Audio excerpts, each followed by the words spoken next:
On my 60th birthday, the people I raised and loved sat me down, smiled, and legally erased me, divorce papers in one hand, eviction notices in the other, certain they had just ended my life. They had no idea they had only signed their own sentences. I still remember the weight of the silence before Elijah spoke, how the air felt staged, rehearsed, like a courtroom before the judge enters. The living room smelled of coffee and polish, the same room where I had wrapped Christmas gifts, kissed scraped knees, balanced ledgers late into the night while everyone else slept. Sophia stood near the window, phone already angled, recording. Nathan positioned himself by the door, blocking it. My own children had formed an exit strategy. Elijah slid the folder across the table like a dealer pushing cards. "This will make things easier," he said, not meeting my eyes. Easier for whom, I wondered, as I scanned the yellow tabs marking where my signature would go. Divorce. Property surrender. Business transfer. Each page a quiet execution. I felt the tremor begin in my chest, not fear, but recognition. Betrayal has a temperature. I knew it well. I had lived inside it for months without realizing. They watched me carefully, waiting for tears, hysteria, resistance. I gave them none. I nodded, slow and calm, and that unnerved them more than screaming ever could. My daughter exhaled in relief. My son smiled like a man who believed he had already won. I thought of the nights I stayed awake reconciling accounts, the contracts I saved, the suppliers who trusted my word. I thought of the woman I used to be before I learned how disposable loyalty could be. Then Elijah pushed the pen toward me, the one I had given him years ago when we signed our first major contract. My hands were steady as I took it, steady as I signed my name, steady as I handed them exactly what they thought they wanted. Before we continue, I want to thank you for being here to share stories of women reclaiming their power. If you believe that self-respect matters more than empty promises, please consider subscribing. It's free and helps us reach more women who need to hear this. Now, let's see how this unfolds.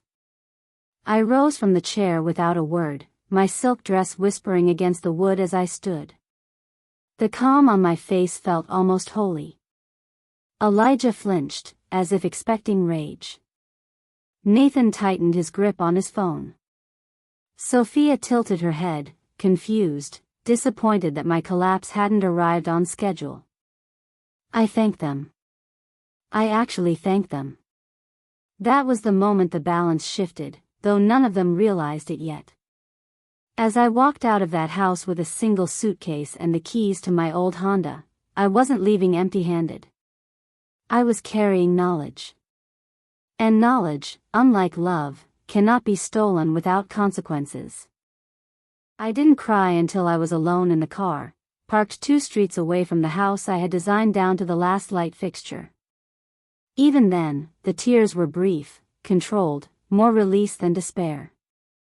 Shock gives way to clarity if you let it. And clarity is dangerous. I drove not toward comfort, but distance, choosing a modest extended-stay hotel where no one would look twice at a woman checking in alone with cash. The room was small, impersonal, safe.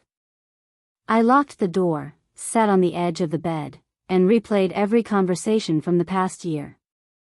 The late meetings Elijah insisted on. Nathan's sudden interest in optimizing the company structure. Sophia's gallery opening was funded by money she claimed came from investors who never appeared. Patterns sharpen when denial dies. I removed my SIM card and powered my phone down. Silence is a weapon when used deliberately. Then I opened my notebook. I had always kept one habit from years of managing chaos quietly. Assets. Accounts. Names. Dates. I wrote until my hand cramped, mapping what they knew against what they didn't. There were gaps in their confidence, blind spots created by their assumption that I was invisible. They never noticed the consulting fees paid into a separate account. Never asked why I insisted certain supplier relationships go through me. Never questioned why I kept copies of everything. I slept for 3 hours, woke before dawn, and began making calls from the hotel business center. Not emotional calls. Strategic ones.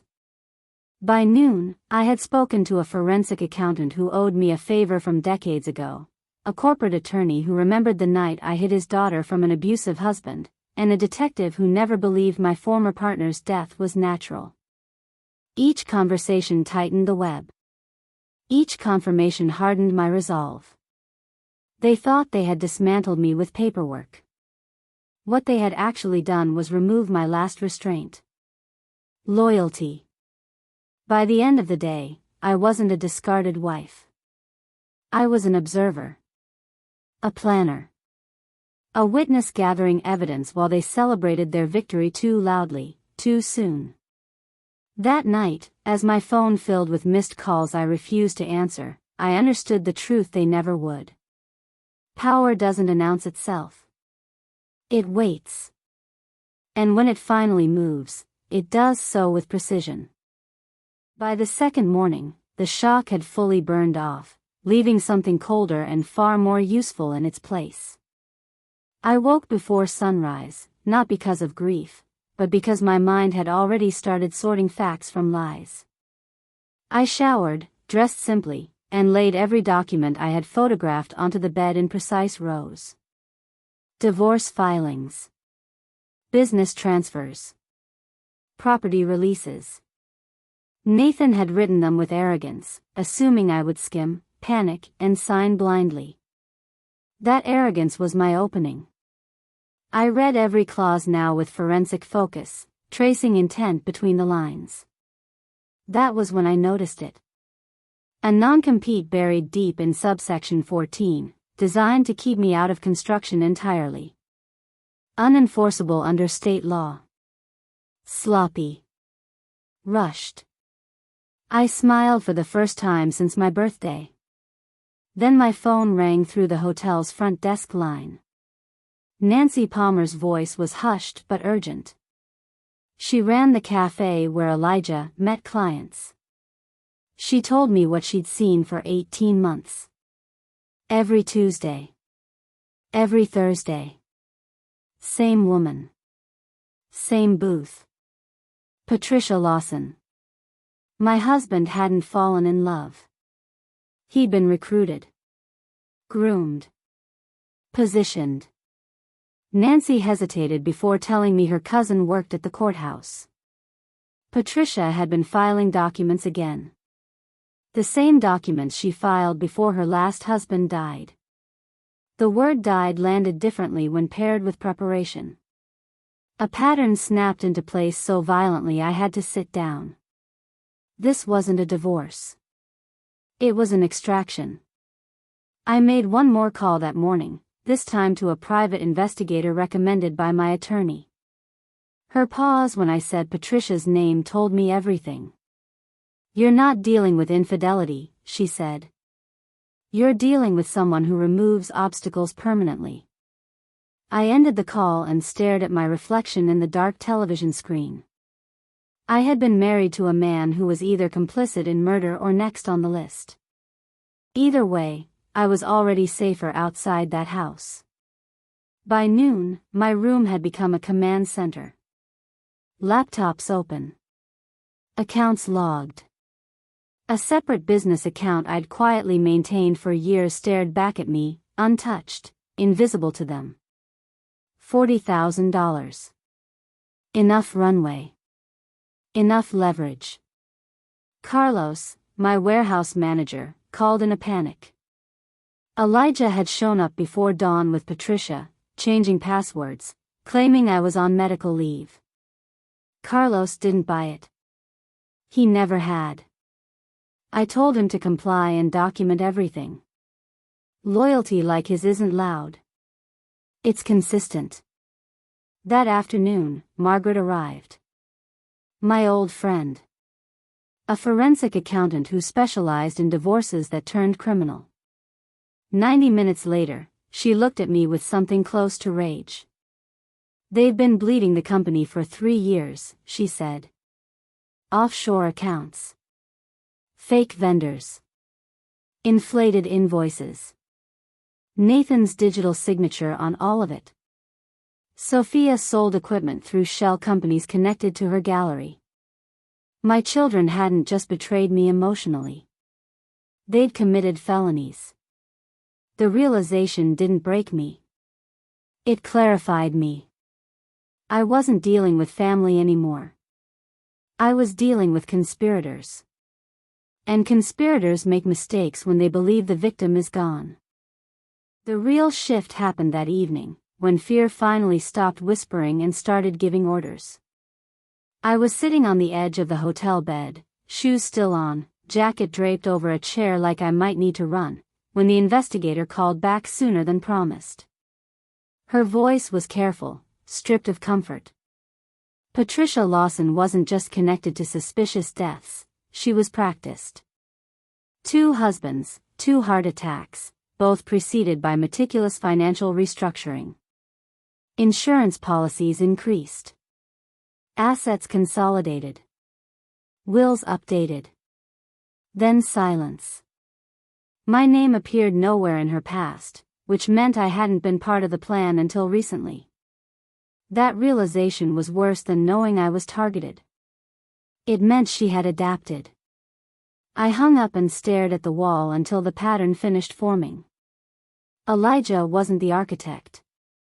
He was the bridge. Nathan wasn't the mastermind. He was the instrument. Sophia wasn't independent. She was the beneficiary.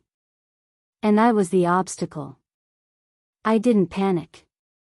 Panic wastes oxygen. I did what I had always done when a project turned dangerous. I built redundancy. I copied files to multiple drives, uploaded duplicates to cloud accounts under different names, and labeled physical folders with dates and sources. Evidence only matters if it survives you. I slept lightly, waking at every sound, aware now that silence could be more threatening than noise. The next morning, Detective Morrison called me in. He had reopened an old case. My former business partner. A man who had died too young, too suddenly, after pushing back against a buyout. Morrison showed me photos I'd never seen, symptoms that matched Patricia's pattern perfectly. Digitalis poisoning mimics a heart attack. It leaves no obvious trace unless someone is looking for it. No one had been. Until now. My stomach twisted, not with fear, but with rage sharpened into focus. They hadn't just tried to erase me.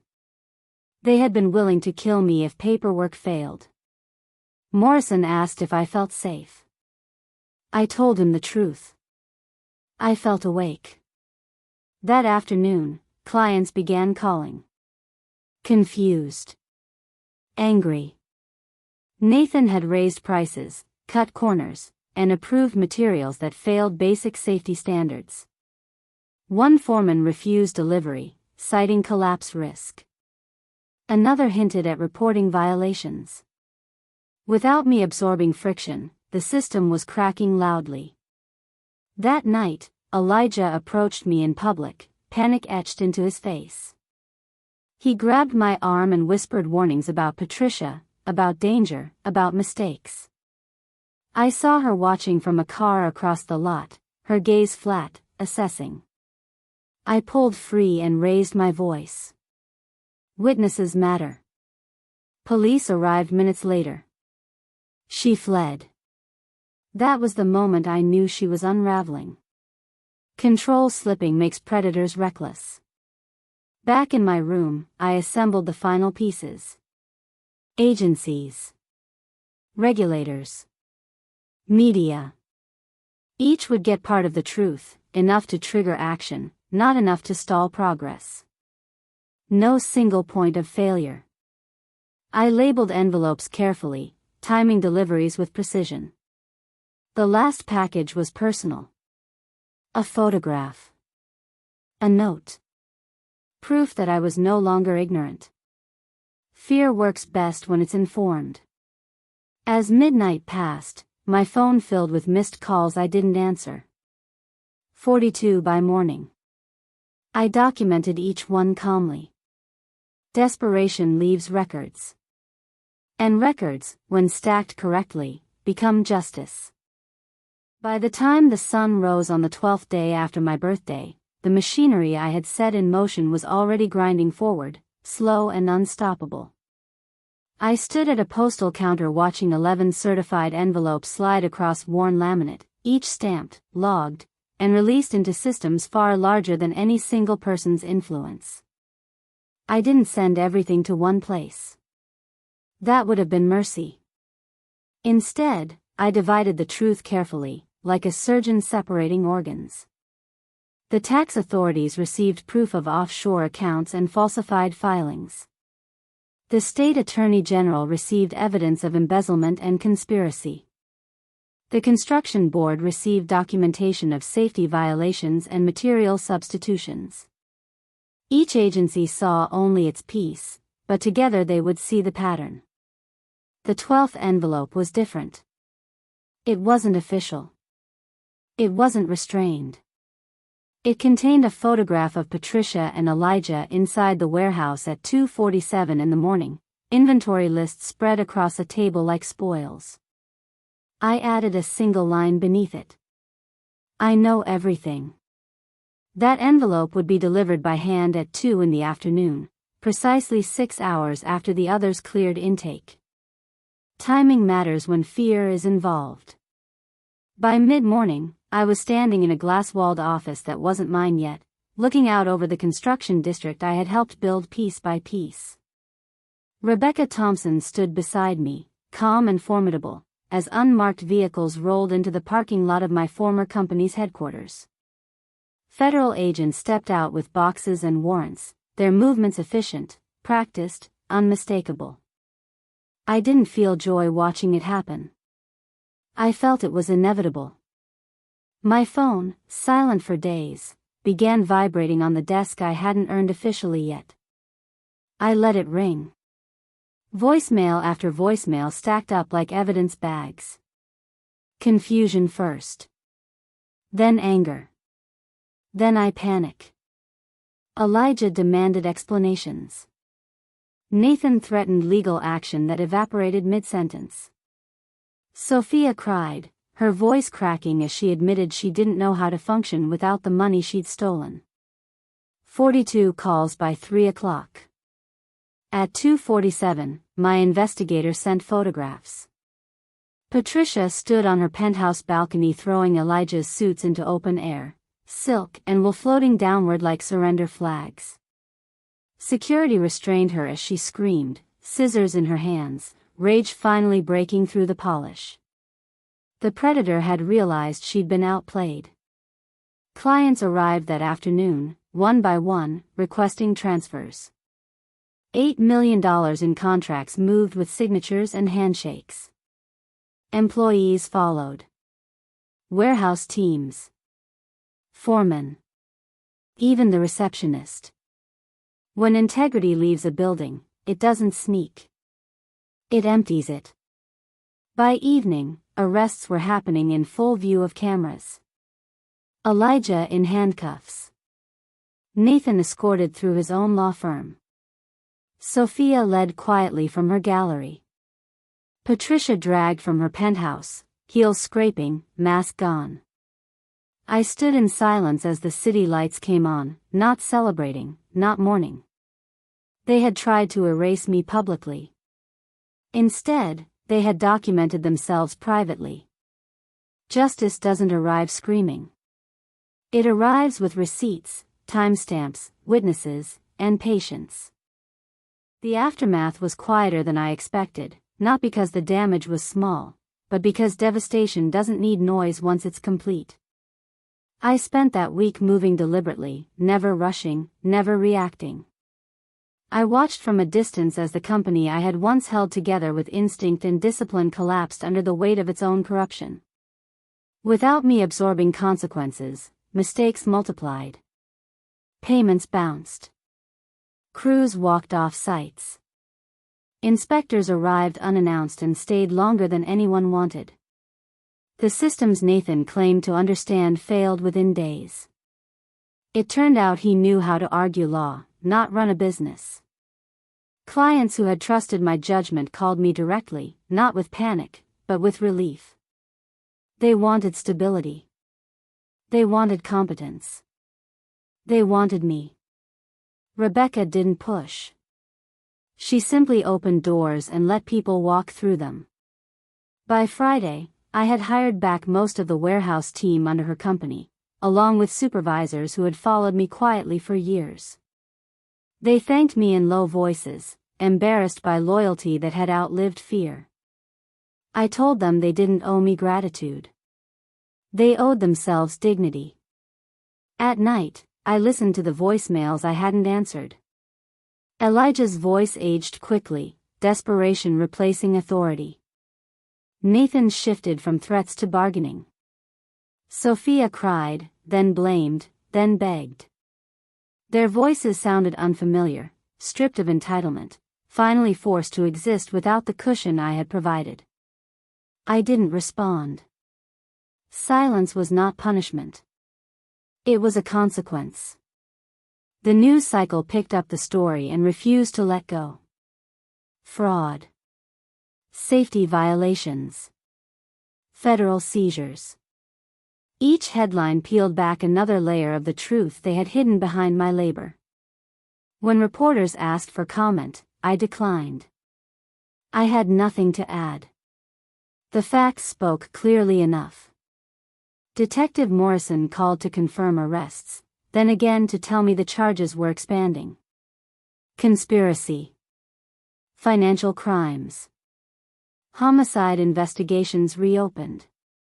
Patricia's history unraveled under scrutiny she had avoided for years.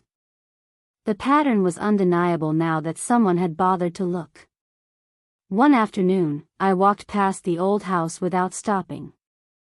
The windows were dark. A foreclosure notice fluttered on the door like a warning to anyone who thought ownership could be stolen without cost. I didn't feel nostalgia. I felt closure.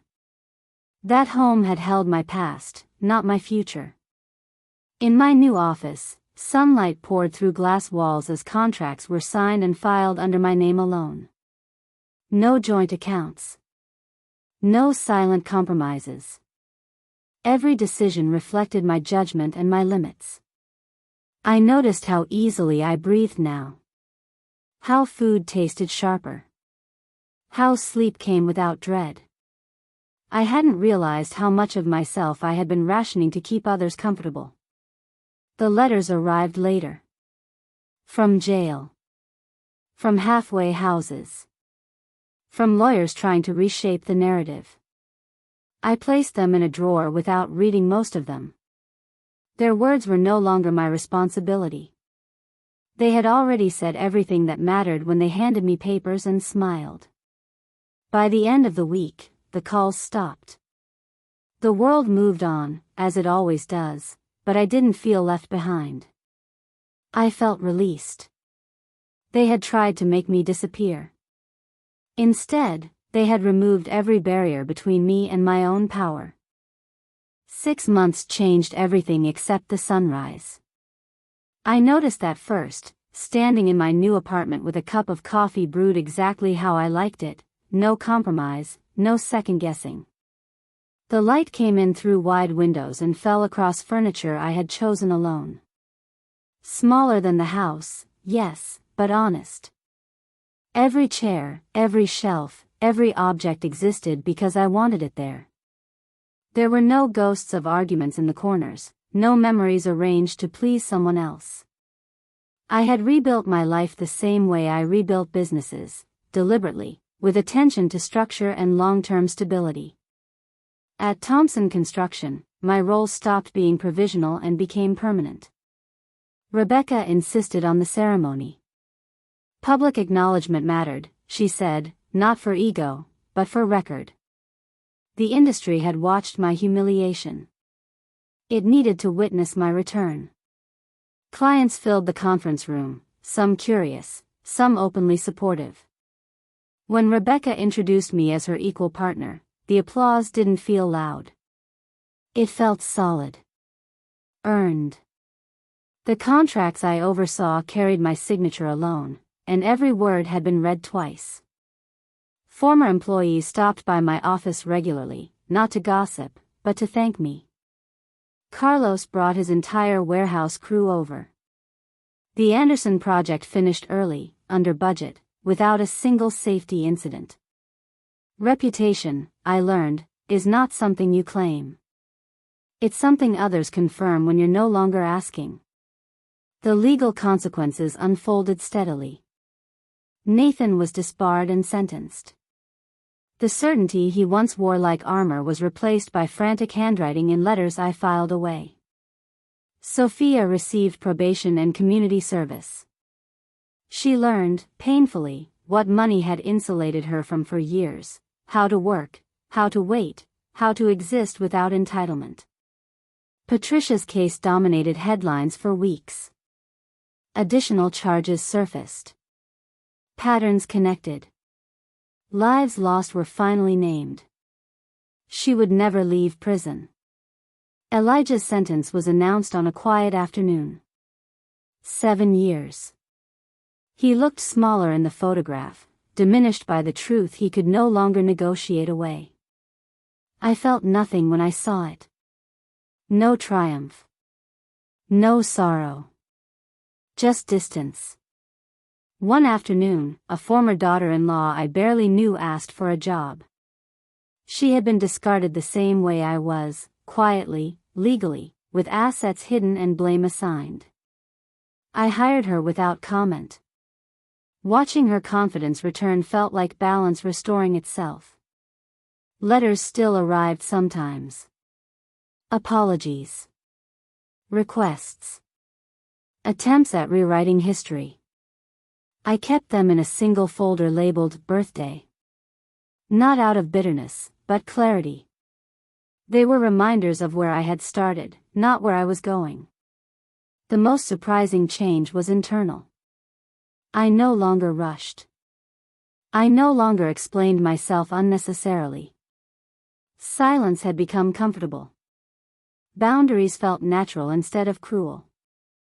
I had spent decades mistaking endurance for virtue. Now I understand the difference. That evening, I stood by my office window watching city lights flicker on, one by one.